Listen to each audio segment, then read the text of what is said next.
I don't think the fewer the better. I think just the opposite. So I think the more banks out there, the better, especially regional banks. That's what I worry about right now. They offered bespoke, and the big banks tend to offer one size fits all.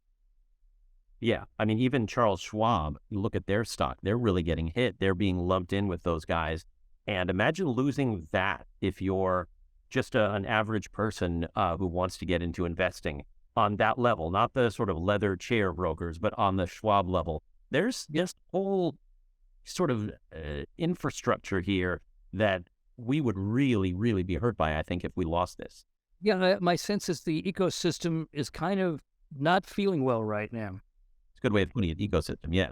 Let's hope it gets better. Okay, the Fed just boosted rates another quarter point to the highest level. It's the highest level now since 2005. Janet Yellen says, well, I think we can pull this off and not have a recession. Do you believe it?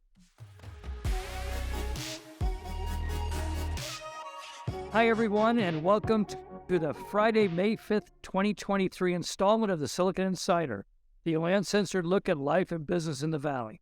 My name is Mike Malone, in need of a haircut, and I'm here with special contributor Scott Budman, technology reporter for NBC Bay Area. Our producer is Jordan Henderson, our East Coast correspondent is Bob Grove, and our host, as always, is the Silicon Valley Business Journal. Well, let's start with the big one in the news. First Republic Bank is gone. We talked about it last Friday, that they were in trouble and they were in discussions. It no longer exists. So we've had two of the most important banks in Silicon Valley disappear in the course of, 3 weeks? I mean, this is kind of frightening. And maybe just as frightening is it looks like all the money in both went to J.P. Morgan, a gigantic national bank. Now, it seems to me that not just the loss of these two banks augurs some things to be nervous about. I'm already beginning to hear, Cal West Bank now is in trouble, apparently. And I'm beginning to hear analysts saying this could be the beginning of, a chain reaction across the country, that these banks all are in the same predicament, small and medium banks, regional banks. And we could see a bank collapse, a bubble collapse, like we haven't seen in our lifetimes, but yeah, it could happen now. And that we think these are discrete events, but maybe they're not. Maybe they're a trend. Right. And the two that we saw, Silicon Valley Bank and then First Republic, were very similar. Regional banks saw the deposits go, saw the stock value go, and then like clockwork over the weekend, taken over by the FDIC and then sold to a much larger bank. And as you and I speak, we're very close to heading into another weekend with several more regional banks having very similar concerns. Deposits out, stock value crippled, almost down to zero. And I guess the question is just how many of these go before the bleeding stops. And nobody seems to have any idea when that stops. Yeah, and, that worries me enough. But it also bothers me that the two banks that we lost around here, First Republic and Silicon Valley Bank, were very dedicated to the Silicon Valley philosophy and the people of the Valley and the startups and the VCs. And now we're seeing all of those depositors going to this gigantic bank that doesn't have the Silicon Valley mentality or the philosophy. It's not dedicated to entrepreneurship and new startup companies and venture investing and that sort of thing. Are we losing a major component of what makes this valley strong? Yes, and I think you can even expand it.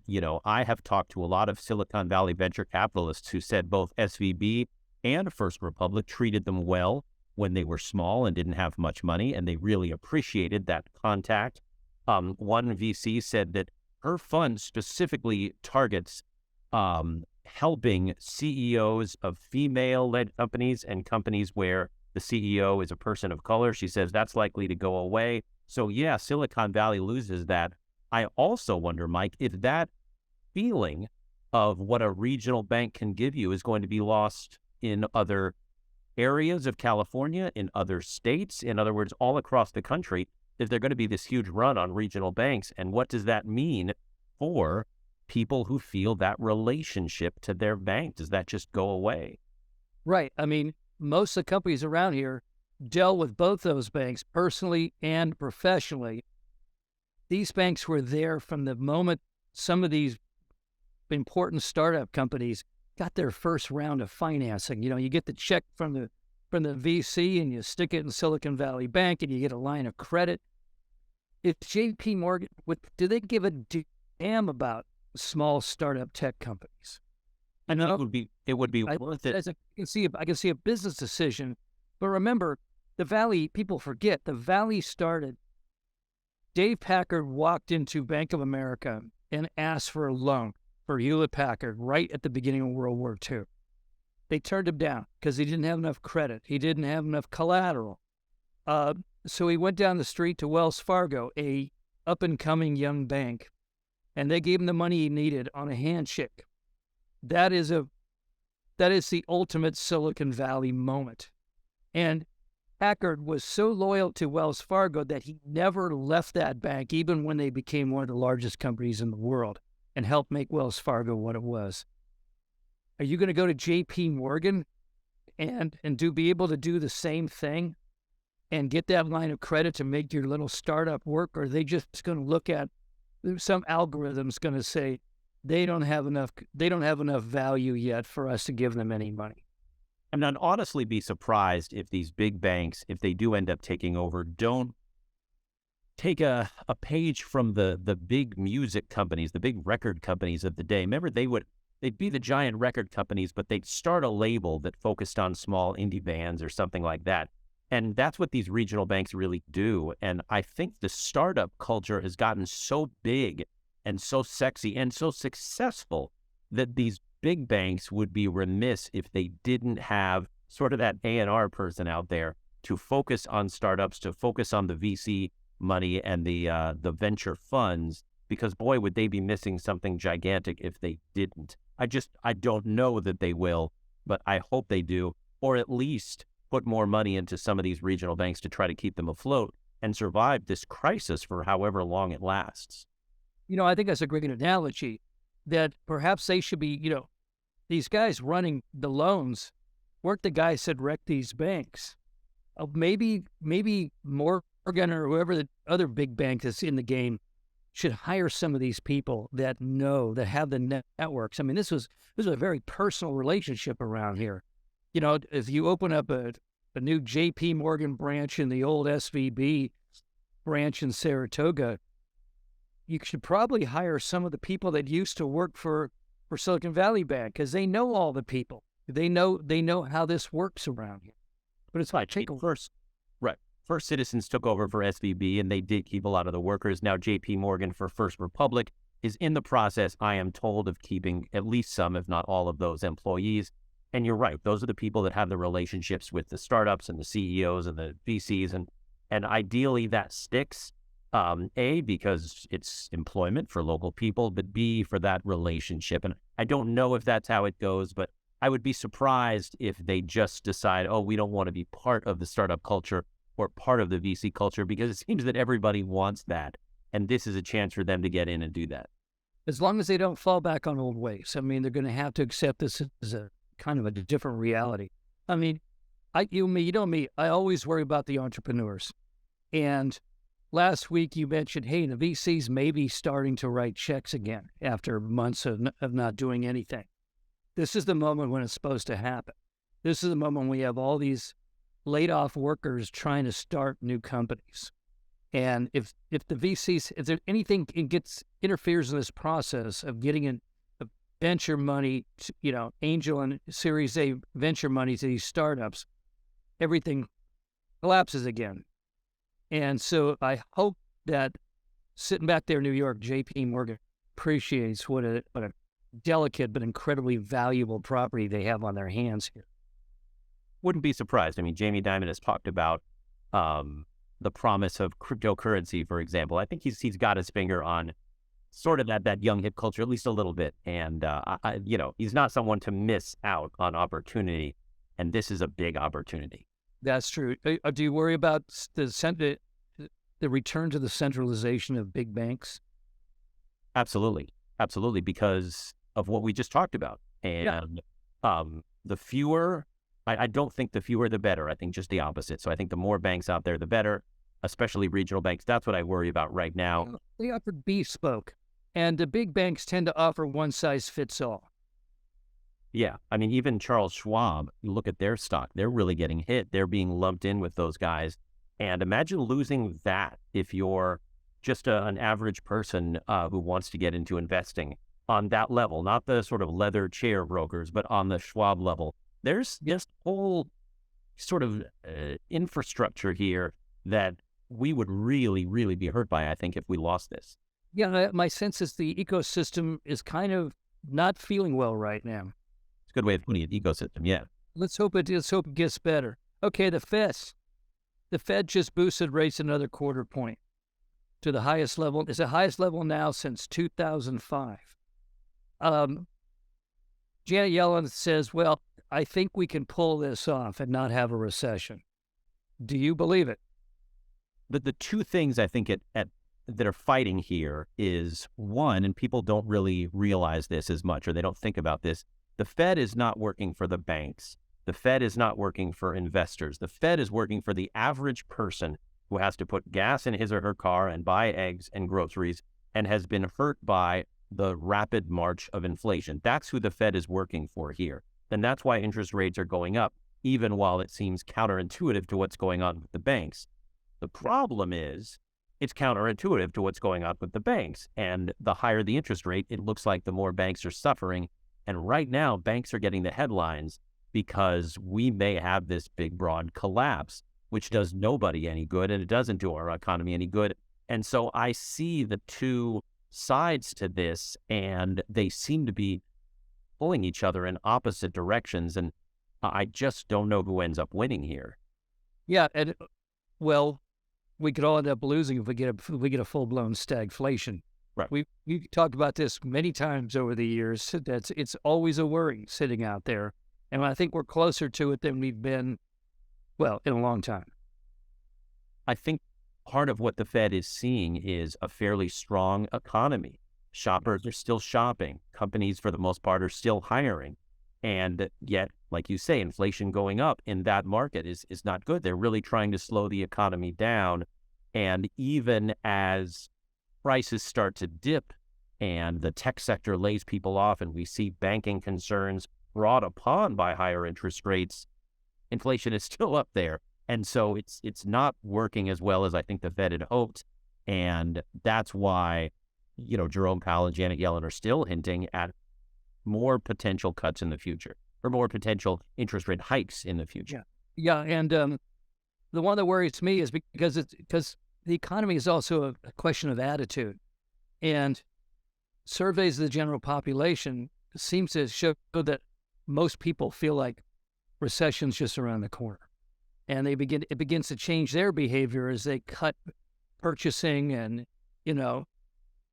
activities and vacations and all that. They actually can accelerate a downturn once they believe it's going to happen. It becomes a self-fulfilling prophecy.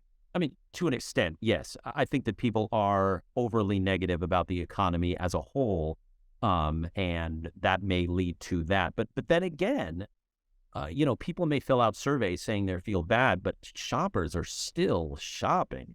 I mean, and you're going to bring up Apple's current earning report, and that shows that they're not shopping as much as they used to. But they're not cutting back on a whole lot of stuff. And I think that's what the Fed is worried about, that the economy is still rather hot, not totally hot, but rather hot, and they want it to be cool, and it's not that cool yet. Okay, well, as long as we're on Apple, nice segue, thanks, Scott. Apple announced their financial results this week, posted quarterly revenue of $94.8 billion, down 3% year over year, and quarterly earnings per diluted share of $1.52, unchanged year after year. In light of everything else going on, those are pretty good numbers. Basically it's Alice in Wonderland with the Queen.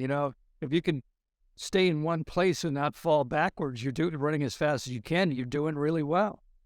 Right. It would be hard to imagine coming out of the lockdown and everything with China and our own economy, being the brakes being pulled by the Fed, that Apple would sell more phones and laptops and things like that. And so it's not a big surprise that they saw a bit of a dip. But, they're raising the money in services that they do, in subscriptions that they do. All-time record in services. Yeah, I mean, Tim Cook knows what time it is when it comes to an earning report and a balance sheet like nobody's business. Yeah, and I think we're seeing that. We've seen greater CEOs in this town, but I don't think we've ever seen a more competent CEO. He has run that ship brilliantly. Yeah, he really has. He gets some bad publicity on China and stuff, but financially, boy, this is a well-run company. Right. And they're also the big tech company that hasn't had big layoffs. And there's a lot to be said for that, as we know. And it's the dog that hasn't barked. We're so focused on Meta, and everybody else. And no one's talking about Apple except, approving. No big layoffs, no big warnings of layoff, no big warnings of a bad quarter, just steaming right along. And that leads to happy employees. We all know people who, work at Salesforce, Meta, Twitter. They're nervous because even if they still have their jobs, they're nervous. Apple doesn't seem to have that cloud hanging over the spaceship right now, because Tim Cook keeps saying, we're not about to do large-scale layoffs. We didn't grow as much in the pandemic as the other companies, and so we're stable. We're not hiring as much right now. We are trimming the sails of cost, but by doing that, we don't have to have the big layoff, and that makes everybody feel good. And when you have good, employees that feel good, you can still crank out quality products, and Apple obviously is doing that. Yeah, you know what else makes employees feel good? And shareholders, a $23 billion, they're doing a giant buyback. I'm sorry. 90 billion. 90 billion, yeah. They said they returned over $23 billion to shareholder during the quarter, and then they're going to do a $90 billion buyback of stock. You're right. I mean, Apple is doing everything investors... increase in the value of your holdings. Right. They're doing everything investors like. They're looking good in the press. They're buying back their own stock, and they're meeting expectations, even if those expectations are dampened a bit because of the current economy. I mean, Apple and Tim Cook, they just, it's a master class every 3 months, it seems. And for all those retirees out there, they're also raising their quarterly dividend for the 11th year in a row. There have been successful companies in this town that haven't even been around 11 years. And Apple keeps giving their shareholders more back every year. That's amazing. It's true. Okay. We alwa's talk, we treat Elon Musk as the ultimate troll in Silicon Valley, but I've got another nominee, Peter Thiel. Did you see what he said this week? First of all, he killed Silicon Valley Bank on an email, but now he's saying he's reluctant to move his operations to Florida from Silicon Valley because housing prices have soared. So he sort of convinced everybody to leave Silicon Valley. Everybody went to Texas or Florida. Now he's saying, you shouldn't be in Florida. The housing prices are too expensive. Yes. It's so classic Peter Thiel. Right. People who follow him at their peril sometimes. Can you imagine a scenario where Silicon Valley Bank didn't get all of its deposits covered and insured by the FDIC? And if some people were indeed left holding an empty bag after what Peter Thiel did, and oh my goodness, the vitriol. Pitchforks and torches and a long rope. That's what would have happened in this town. Yeah. So, I mean, he's obviously successful in a lot of ways, but, he's looking out for number one, and I get it, but to follow that is risky. Yeah. Okay. On other matters, the FTC has proposed barring Meta and Facebook from profiting off the data it collects from young users, accusing the company of misleading parents and violating their 2020 privacy order. When has Meta not violated people's privacy? Even when they say they don't, they're still doing it. I mean, this is like a junkie. It cannot. You realize the entire company rests on a foundation of taking information from its users. and it's never going to give that up. Even when there's agreements with the government and everything else, complaints in the press, front page stories in the Wall Street Journal, they're never going to give up their endless demand for more private information. Right. And that's what I try to tell people about, Instagram or Facebook or anything like that, Meta in general, is that is what they do. They take information and sell it. And we all need to know that going in, no matter how old we are. And therefore, think about anything I give to that company, I'm willing to give to anybody in the entire world. A dictatorship, an advertiser, doesn't matter. And if that means a photograph of, hey, I'm at band practice. All right, I don't mind that going everywhere. But think about what you do mind going everywhere, and don't put that on any of these social media companies. I'd expand that to TikTok and Twitter, et cetera, et cetera. It was Cambridge Analytica back in 2018. And then a couple of years later, it was that privacy agreement in 2020. And now the FTC is showing its teeth, saying Facebook violated that. And at this point, yes, if they indeed did that, they need to be punished. But it's also on us. We have to assume that this is what Facebook is going to do. And you tell people, and they go, well, okay, but I still want to post my vacation photos on Facebook, And I don't see a lot of impact from them taking my private data. I especially hear that with Gen Zs. They're indifferent to the fact they're being surveilled by everybody. And they are. That's a different mindset, and I understand it and respect it. But you and I both know it's going to come back to bite them in a big way one of these days. It very well could. And a lot of people are bullied online. A lot of people are given information that makes them feel bad. I mean, famously Instagram with young girls, teenage girls. And this stuff does come back because of what we give them. And I can't stress enough how, yes, dangerous this is, but also how possible it is that we don't have to give them that information. That's correct. Really, you can look at the FTC and you can look at Cambridge Analytica. All this stuff is just their history. And they're telling us, this is what we do. And we need to tell them, okay, you can't do it with me. And I'm going to make sure of that. Or if nothing else, buy my information, the stuff I want to sell you. It's nice that you gave me a free place to do work and the tools to do it with, made me one of your laborers. But if you want my private information, you got to tell me what you want and then pay for it. We built this bizarre social networking business model, the way we monetize it, and it's downright evil when you get right down to it. And there's got to be a new paradigm for all this before it just, gets even worse. Yeah, I mean, the paradigm should be we, empowering ourselves to hold back from these companies. Yeah, that's a good, but when the companies still do it to us surreptitiously sometimes, True. They got to be held accountable too. But look at the advertising that's being pushed to you. If it's accurate, maybe you're giving them too much information. If it's inaccurate, maybe you're doing something right. Well, wait till the morning. You're just a young man, Scott. Wait till the morning you turn 65. Watch what happens. Watch what happens to your terminal, your display, on your laptop, on your home computer, on your phone. All of a sudden, AARP will send you an email every third day. Viagra, motor scooters to ride, Right. All that stuff. Exactly the reason that we're on social media. Yeah. Okay.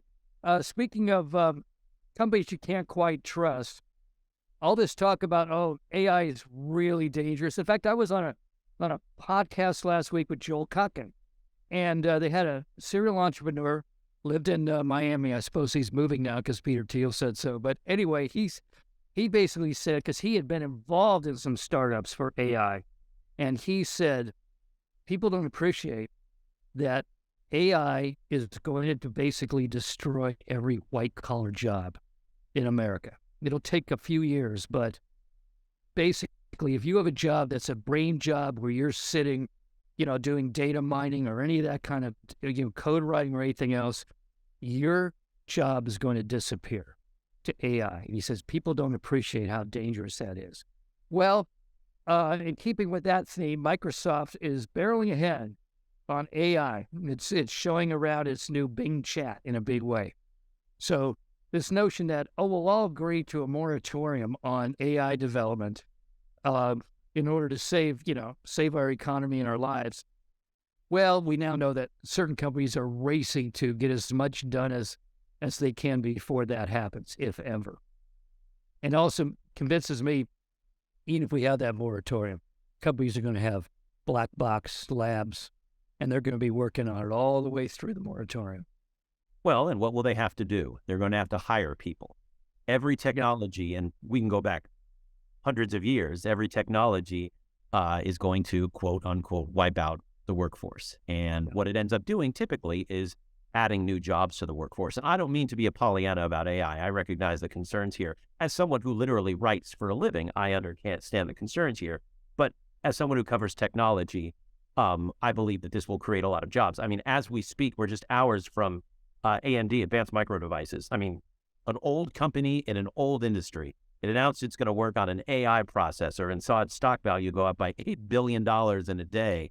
I don't even know what an AI processor is or what it would do, but it's going to create some jobs. And I think if AI does indeed catch on in the workforce, some areas are going to be replaced, but I believe some areas are also going to be created. And I say that both because of what AI is, but also because of what technology traditionally has been. Sure, but, as a student of history here, I also know how many people were working in the automobile industry in America in 1946, and then automation came along. Now, other countries have come here, right? So they brought the numbers up. But if we look at the companies then that were building cars, how many jobs were lost that never came back? My fear is this is one of those that takes away a lot of jobs, but it's not replacing them with human beings. It's not the Industrial Revolution where everybody left the farm and went to work in the factories. It's everybody leaves the office and stays home for the rest of their lives, I mean, potentially. I just, I don't know. It would surprise me if this wasn't a job creator as well. But everything is still kind of open about AI. We've assumed a lot of things that haven't happened yet, for good and bad. And I just, my sort of spider sense as a journalist say these assumptions are bad on both sides. And I try not to jump to one conclusion or another. I would just be surprised because even in, you're always talking about, Scott, you're so young, whatever. I've seen enough of the tech industry in my years to know that there have been a lot of things that were supposed to put us all out of work that have actually created jobs and investor value, et cetera, et cetera. But have you, Mr. Narrator, have you gone on YouTube lately and watched some of these documentaries that are obviously being read by AI? Yes. And there is something oddly cold about that. And I also get that, songs are being written by AI. I think the true Drake fan, for example, is going to be able to spot a song written by Drake versus a song written by AI. But look, studios that make music, if we're going to use this music example, I mean, Pro Tools wiped out a whole lot of stuff, and yet music is still being made and sold and enjoyed and all that. And I realize technology has changed. Studios. It wasn't real good on professional musicians, but it was real good on garage musicians. Right. Right. And again, it's work shifting, the profession shifting. Yes. And AI will do that to a lot of professions. I agree. But we don't really know which ones yet, and we don't really know how the shift is going to be. So before we pack it in. You just said intelligence now is on Moore's Law. And that means, changes are going to happen real fast that we can't predict any of them. True. So, okay. Finally, back to the past. Google just announced the Pixel Fold. In other words, we're back to the flip phone, folks. Everything old is new again. Have you played with it yet? Have you seen it? I've seen it, yeah. And I think they've done one. Samsung's done one. I actually had a Motorola Razr back in the day. It was one of the first cell phones I had, the flip phone. I had a flip phone for years. Yeah, and I don't know that I've looked back. It's not like I yearn for that, but they were fun. I get it. And if they can make it work, great. I'm just surprised because if you remember the flip phones of years past weren't entire screens. No. There were some gadgets in between. Now you take an entire screen and you sort of split it up, and it's fascinating to see. I just don't know that we need that. How much of it is a gimmick and how much of it is really helpful? And I guess sales will ultimately determine that. But yeah, I think you're going to see a few Well, I think you'll kind of understand when you get a pair of these. glasses. Well, Read that tiny print. Oh, yeah. bifocal flip phones, perhaps. Yeah, does it have a satisfying snap when it closes? They put the spring in it like the flip phone? Yeah, you just can't close it too hard, or else you'll smash the all glass screen now. Right. Okay. That's it for now, folks. You can find us on the Silicon Valley Business Journal homepage, as well as on Spotify, Anchor, Google Podcasts, Apple Podcasts, LinkedIn, and YouTube. Have a great weekend in rainy Silicon Valley. Stay dry. Take care. Bye-bye.